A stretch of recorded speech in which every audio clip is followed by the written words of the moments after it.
우리나라에서 우리나라 역사 중에서 가장 비운의 주인공은 누구일까요?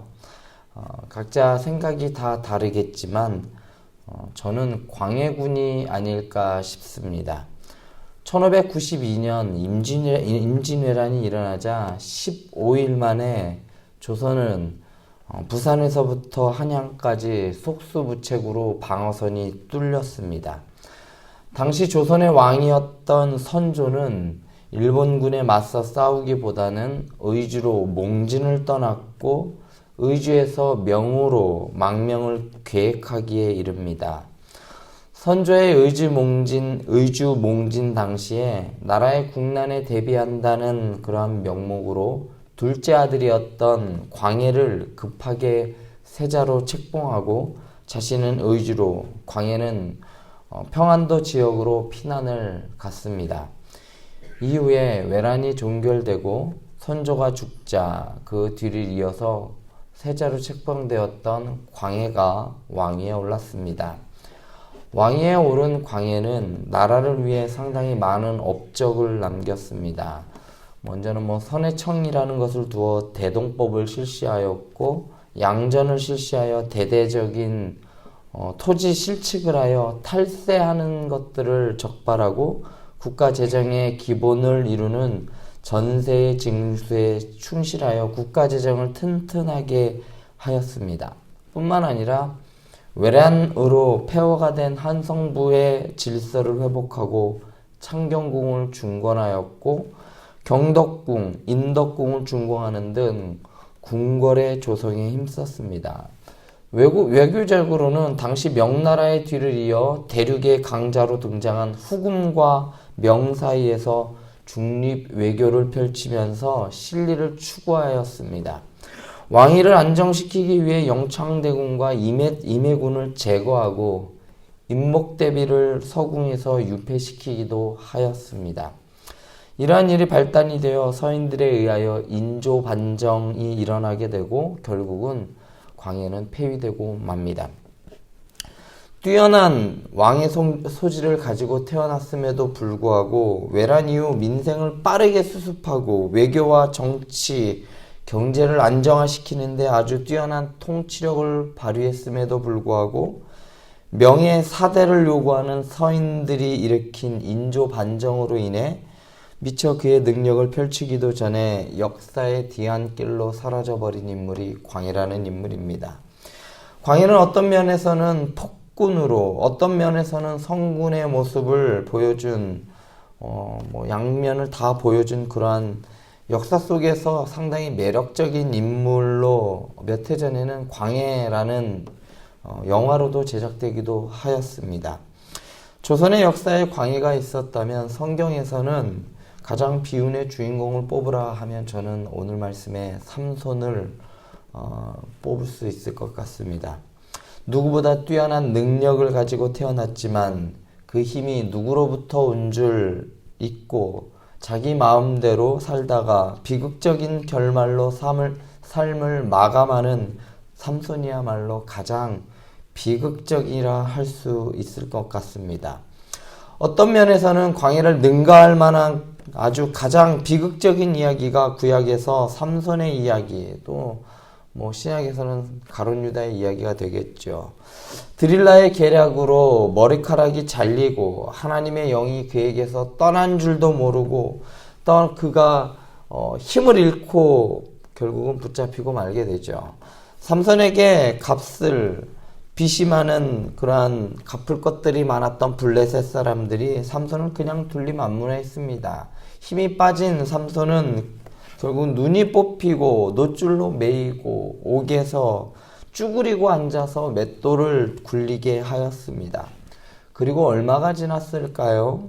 블레셋의 신인 다곤에게 큰 제사를 드리는 때에 삼손을 불러다가 조롱하며 비웃기 위하여 삼손을 불러내었습니다. 사실 다곤이라는 신은 이전까지는 물고기의 신으로 알려져 있습니다. 그러나 최근 다곤이라는 히브리어를 연구하는 학자들에 의하여 곡물이라는 의미하는 다간이라는 어원에서 유래했을 것이다 라고 이야기를 합니다. 아마도 추수를 한 후에 곡물의 신에 대한 감사제의 의미였을 가능성이 큽니다. 블레셋 사람들이 자신들의 신인 다간에게 추수를 많게 해주는 추수의 신에게 추수의 이제 축제를 벌리는 그러한 때에 흥을 돋구기 위하여 삼손을 불렀습니다. 여기서 마음이 즐겁다라는 표현은 에스더 1장 10절과 룻기 3장 7절에서도 축제를 할 때 마음을 돋구거나 분위기를 좋게 만들기 위해서 술을 마시는데 술 기운이 올랐다라는 표현입니다. 그러니까 블레셋 사람들이 자신들의 신의 축제에 술을 마시고 흥이 한참 올랐을 때에 삼손을 불러낸 겁니다. 이때 삼손이 부린 재주가 무엇일까요? 삼손에게 재주를 부리게 하였다라고 했는데 삼손이 뭐 특별한 재주가 있었을까요? 묘기나 뭐 다른 기술이 있었을까요? 그렇지 않았을 겁니다. 아마도 눈이 먼 상태에서 삼손에게 장애물을 놓고 때리거나 넘어지게 하여서 그를 조롱했을 겁니다. 마음껏 조롱하고 비웃기 위해 삼손을 불러냈던 것이죠. 이때 삼손은 자신을 이끌던 소년에게 이 집을 버틴 기둥으로 자기를 데리고 가달라고 부탁을 합니다. 당시 다곤 신전의 구조가 어떠했는지는 정확히 알 수 없지만 당시 지어진 것으로 보여지는 신전들의 유적을 살펴보면 중앙 복도에 지붕을 받치는 기둥들이 있었습니다. 그리고 그 기둥들은 나무로 만들어진 바위 같은 돌 받침대 위에 지붕을 얹었어요. 그래서 지붕의 무게에 눌려 이 기둥들이 고정되게 만드는 형식이었습니다. 그래서 이 기둥을 쓰러뜨릴 경우 지붕이 폭삭 무너져 버릴 수밖에 없었습니다. 삼손이 두 기둥 사이에 섰을 때 그는 여호와께 하나님께 부르짖었습니다. 주 여호와여 구하옵나니 나를 생각하옵소서.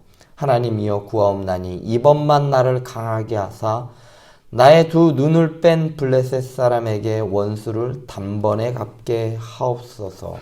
그리고 삼손이 집을 버틴 두 기둥을 양손으로 짚고 블레셋 사람과 함께 죽기를 원하노라 말하며 힘껏 몸을 굽히자 다곤 신전이 무너져 버리고 말았습니다. 삼손이 힘을 짜내어 양손으로 두 기둥을 밀자 신전이 무너졌던 것이죠. 신전 기둥에 있던 모든 블레셋 사람들이 무너져 깔려 죽고 말았습니다. 이때를 사사기 기자는 이렇게 표현합니다. 삼손이 죽을 때에 죽인 자가 살아있을 때 죽인 자보다 더욱 많았더라. 이렇게 표현합니다. 이렇게 삼손의 이야기를 마무리하면 삼손의 죽음을 보고 어떤 분들은 그래도 뭐 개차반같이 살기는 했어도 마지막은 참 의롭게 살다 죽었구나 라고 생각할 수도 있습니다. 실제로 본문이 그렇게 보여지는 것도 사실입니다. 그러나 오늘 본문에서 아주 중요한 것 두 가지를 놓쳤습니다. 그것은 하나는 사사기의 구조입니다.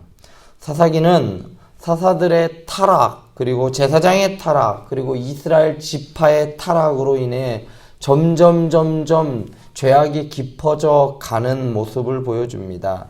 이러한 구조와 오늘 말씀은 역행하는 것처럼 보여요. 마지막은 좀 그래도 의로워 보입니다. 처음에 삼손은 망나니 같은 삶을 살지만 좀 마지막은 정의롭다 못해 심지어는 뭐 낭만적이기까지 이렇게 보이기도 합니다. 그러나 주 여호와여 구하옵나니 나를 생각하옵소서. 하나님이여 구하옵나니 이번만 나를 강하게 하사 나의 두 눈을 뺀 블레셋 사람에게 원수를 단번에 갚게 하옵소서 라고 한 이 말을 자세히 들여다보면 전혀 아닌 것을 알 수 있습니다. 이 번역에 따르면 삼손이 갚고자 하는 것은 1차적으로 블레셋 사람들이 그동안 이스라엘을 압제해온 것에 대한 원수를 갚고 싶어하는 것처럼 이해될 수 있습니다. 이렇게 할 경우 나의 두 눈을 뺀 이라는 구문은 단지 이스라엘을 압제해온 이스라엘 사람들을 좀 더 구체적으로 표현해주는 역할만 해요. 그러니까 삼손의 이런 외침을 문자적으로 직역하면 이렇습니다. 사실은 이래요. 나의 주 여호와여, 제발 이번만 나를 강하게 하옵소서. 하나님이여, 그래서 내가 블레셋 사람에게 내 두 눈의 원수를 단번에 복수를 통해 갚게 하옵소서. 어떤 의미로 삼손이 이 말을 했는지 조금 보이십니까? 삼손이 원수 블레셋에게 갚고자 한 것은 이스라엘의 압제에 대한 것이 아니라 자신의 눈을 뺀 것과 연관이 있습니다. 사사로서 당연히 이스라엘을 구원하고 하나님께 영광을 돌리기 위해서가 아니라 자신의 눈을 잃게 한 원한을 풀기 위해 하나님께 기도하고 있다는 겁니다. 이것을 강조하기 위해 두 눈을 뺀이라는 표현을 맨 나중에 두었어요. 강조하는 것이죠. 사사기 기자는 이런 삼손의 말을 직접, 그가 한 말을 그냥 직접 인용을 하면서 삼손이 한 기도가 공동체를 위한 것이 아니라 지극히 사적이었던 것, 그러니까 내 복수를 위한 것이었음을 보여주고 있는 겁니다. 그리고 삼손의 마지막으로 외친 블레셋 사람과 함께 죽기를 원하노라 라는 말에서 삼손은 죽음을 통해서라도 블레셋 사람에게 원수를 갚고자 했던 겁니다. 여호와의 영이 임하여 사사의 직분을 시작하였지만 그가 한 첫 번째 일은 딥나의 여인을 취한 겁니다. 자신의 욕구를 채우기 위하여 자신의 눈에 좋은 대로 행동하였던, 그렇게 철저하게 자기 중심이었던 삼손은 죽음마저도 사실은 자신의 원수를 갚기 위한 도구로 사용하였던 겁니다.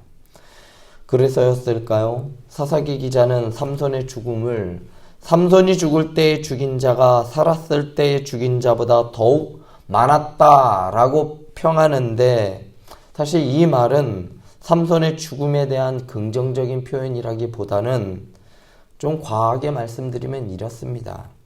삼손이 계속 살아있는 것보다 차라리 죽는 것이 더 낫다라는 표현일 수 있습니다. 불임의 집안에서 하나님의 은총으로 태어나기도 전에 나실인으로 택함을 받았습니다. 그래서 부모의 기대를, 그리고 온 사람들의, 주변 사람들의 기대를 한 몸에 받고 태어났지만 자신의 소명과 신분을 저버리고 육체의 욕망만 따랐던 그의 삶이 다곤 신전이 무너지듯이 그의 삶도 무너졌습니다. 다곤 신전을 섬겼던, 다곤 신을 섬겼던 블레셋 사람과 자기 자신을 섬겼던, 자기 자신을 위하여 살던 삼손과 다르지 않다는 겁니다. 둘의 삶은 그들이 믿던 것들이 무너지면서, 다곤 신전이 무너지면서 블레셋 사람들의 삶이 무너졌던 것과 같이 삼손은 자신이 믿었던 자신의 능력, 그것이 무너져 버리자 그의 삶도 무너져 버렸던 겁니다.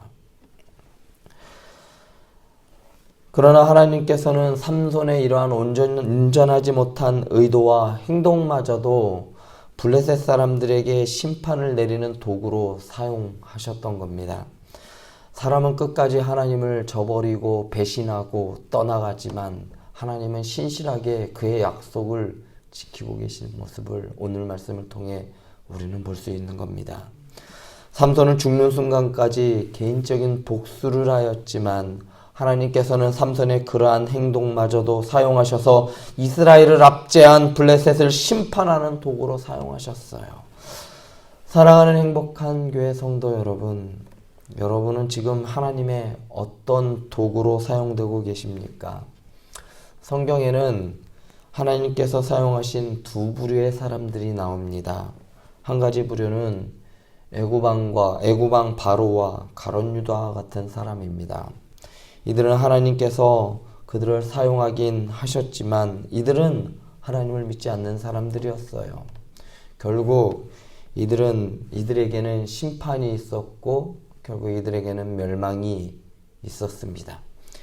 그리고 우리가 알고 있는 믿음의 사람들, 아브라함과 이삭과 야곱, 모세와 여호수아, 다윗, 그리고 예수님의 제자들, 이러한 사람들은 하나님을 신실하게 믿고 따랐던 그러한 사람들로서 하나님께서 주어진 사명을 최선을 다하여 살아냈던 사람입니다. 사명에 죽고 사명에 죽었던 사람입니다. 사랑하는 행복한 교회 성도 여러분, 오늘 말씀의 삼손처럼 사용되는 것이 아니라 사사기 이후에 등장하는 롯과 같이 어두운 시절을 믿음으로 살아내 민족의 빛을 비추는 다윗과 같은 후손을 해산하는 사람들이 되실 수 있기를 바랍니다.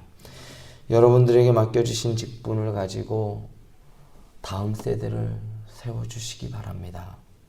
다음 세대가 바로 여러분들 손 안에 있습니다. 기도하시겠습니다.